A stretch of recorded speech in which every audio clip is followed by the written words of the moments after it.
Hello again, everyone. I'm Dr. Sistare. I'm Palm Beach's newest cosmetic surgeon. Thank you so much for watching another video of mine. I'm going to keep talking to you a little bit about breast augmentation and some other questions that I get frequently so that you know what questions to ask when you talk to your surgeon about your procedure. One question that I get a lot, and one question that surgeons don't really like to talk about, are what are the risks and what are the complications to undergoing breast augmentation? In general, any surgery you undergo comes with its own set of risks. Any surgery, however big or small. Those risks include bleeding, infection, damage to surrounding structures, or poor cosmesis, an unnatural looking scar. Every surgery has that. The particular complications that are associated with breast augmentation most commonly is a collection of blood in the implant pocket. It's not common, but it does happen.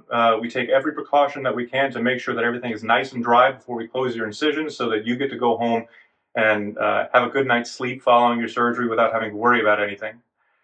If you do accumulate the blood, sometimes it's as simple as sticking a needle in and slurping out the blood, or on even more rare occasions, it warrants you going back to the operating room so we can wash out the pocket and make sure that all the bleeding is stopped. Despite all of our efforts to minimize complications to zero, they still happen, and it's important for you to understand that so we both can work through them if they unfortunately happen to you. In the short term following a breast augmentation, the most common is accumulation of blood. In the long term, in the few months following surgery, it's not uncommon that an overdevelopment of scar tissue occurs around the implant. Every implant has a certain amount of scar tissue that needs to form around it in order for your breast to have a supported look that doesn't sag too much. Sometimes there's not enough scar tissue. More commonly, there's too much scar tissue. And scar tissue builds up to the point where it can distort the view of your breast, so it doesn't move appropriately. It looks more firm. And on rare occasion, the scar tissue can accumulate to the point where it actually causes discomfort to the woman. It is rare, but it does happen. It's important for you to understand these complications so that, again, you and I can work through them and not be surprised by them if they happen. That being said, the vast majority of breast augmentations go off without a hitch, and there's nothing to worry about. But it's important that you understand the risks of undergoing surgery before embarking on this journey. Another question that I get is, will placement of an implant affect my nipple sensation or affect my ability to breastfeed? To put it plainly, breastfeeding is largely unaffected by placement of an implant. The implants are placed either under the muscle or under the breast tissue on top of the muscle. There are some approaches to placing the implant that do alter breastfeeding ability. I don't use those techniques because I want to ensure your ability to nurture your child when you do cross that bridge.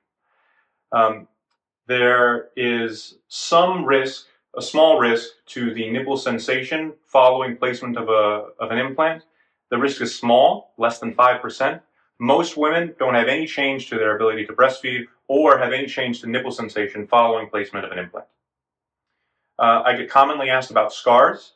More often than not, we prefer to place the implant through an incision made on the bottom, on the underside of the breast. We choose this location because it's very easily hidden and it heals very well. It's naturally hidden in the crease of the breast where your breast takes off from your chest. And 6 months to a year after surgery, the scar has faded to the point where it's barely noticeable. There's an alternative route. You can choose to place the implant through the armpit, and the scar is hidden by the natural crease of your armpit and by your arm hanging over your armpit.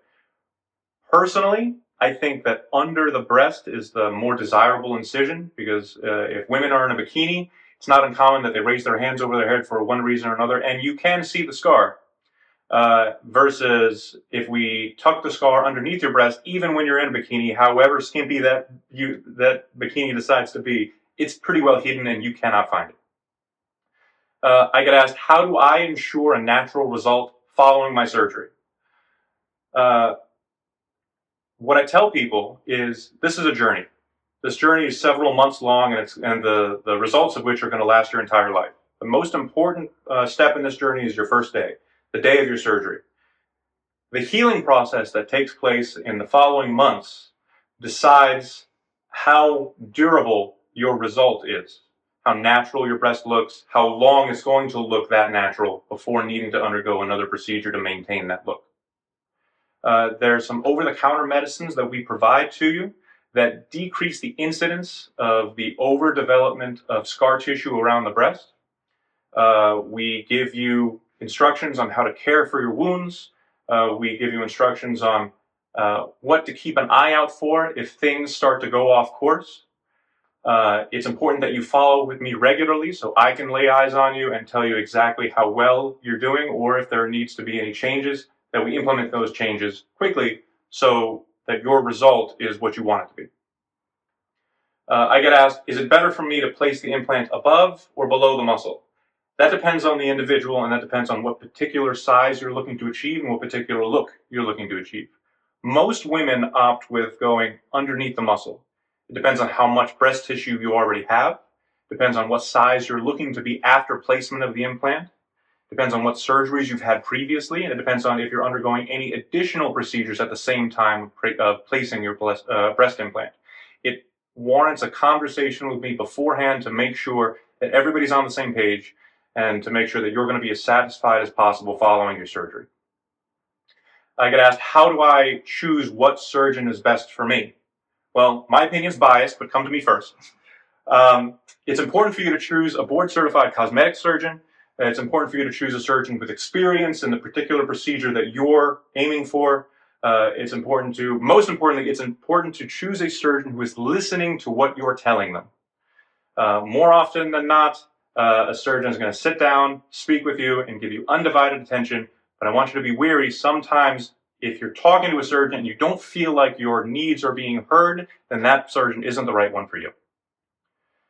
I invite you to come, speak with me, check below for any specials that we're offering.